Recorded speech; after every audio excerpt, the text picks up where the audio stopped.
Chapter 11 of Esthajnalcsillag-Morningstar.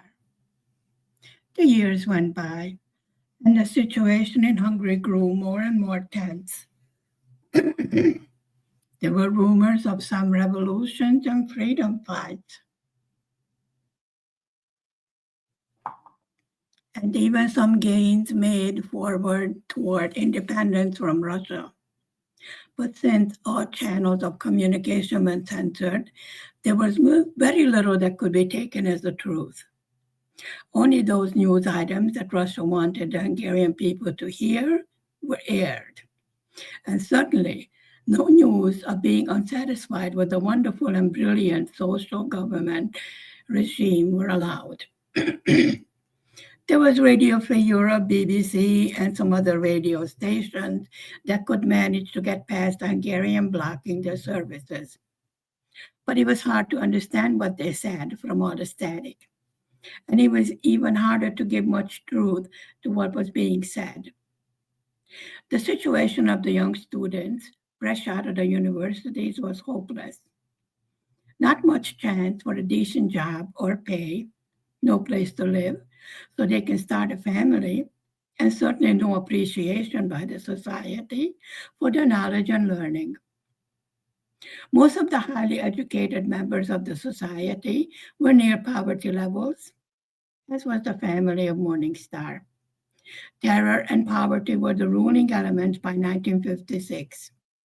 All hope for the promised bright future under communism by this time was gone.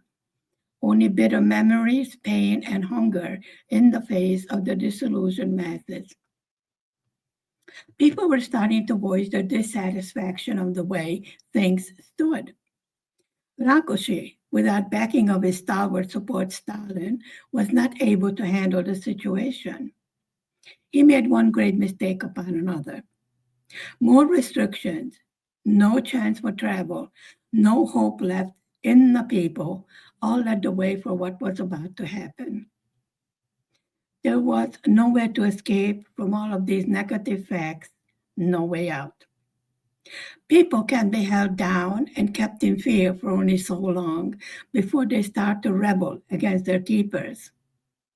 Even an animal fights back when cornered, and Hungarian people were known to fight fiercely when they have to. The summer of 1956 was the last summer for Morningstar at her beloved Lake Balaton. She nearly lived out on the beach. Of course, she had no way of knowing that in reality she's saying goodbye to her beloved lake.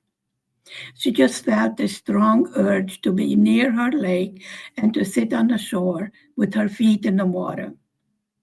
She was expecting soothing comfort from her lake, like a child expects comfort from her mother. The storm clouds overhead could have been the foreboding signs of the storm clouds forming over the nation of Hungary. Morningstar was not aware of the political upheaval in her country. By this time, she was busy with caring for her baby sister, who was 2 years old. She was often taken to the beach by Morningstar. That is, when the baby was not in nursery. Morningstar's mother was either working or off on some other one of her attempts of solving her life, but by finding another husband. Morningstar was used to these disappearances, and they did not bother her very much anymore. Morningstar often wished that she had the freedom to do as she wished, like the other little girls her age. But then she realized that she was not like the other little girls. Morningstar was a minister's daughter. Therefore, that made her different in the eyes of the other little children. Morningstar was growing up to be a lovely little lady. She was a bit larger boned and taller than most of the girls her age. The doctor said this was because she spent so much time in the fresh air and sunshine of the beach. Her black eyes were still sparkling as the day she was born, and her smile could melt even the coldest of hearts. Morningstar was starting to become aware of the fact that she is a lovely-looking child. That gave her certain privileges and advantages. Even the teachers would not be so mean to such a pretty little girl with an angelic round face and curly brown hair that was tinged with golden highlights. Morningstar was also a shy little girl and found it very hard to accept compliments directed at her looks. She was never satisfied with herself in any way. Being a perfectionist that she was, it would have been impossible to satisfy her. School started the usual way in September of 1956.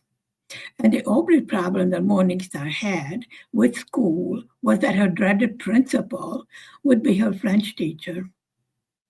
Morningstar just started grade 6. In Hungary, that is called the upper classes, where the studying of a foreign language is mandatory. The Russian language was already a must to study, and Morningstar had to choose another language to study besides it. The parents of Morningstar were trying to make up their minds between French and German. In the social circles, French was used mostly in those days. That is how the choice to study French came about for Morningstar. Morningstar's grades were high. She was actually feeling happy about returning to school. Come what may, she thought to herself, somehow the problem with the wicked principal will be solved.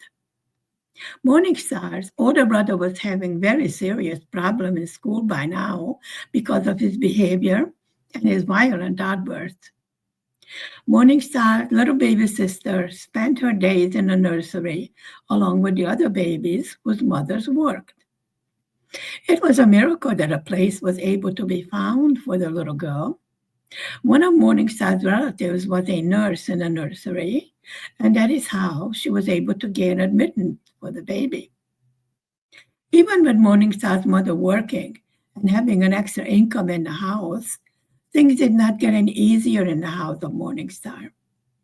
Always, there was just barely enough food to eat and no money for new clothes or shoes. The arrival of Morningstar's little sister put extra burden on the family. Morningstar loved her baby sister, and the little child seemed to return this love and caring that was received from Morningstar. She was different in looks from Morningstar.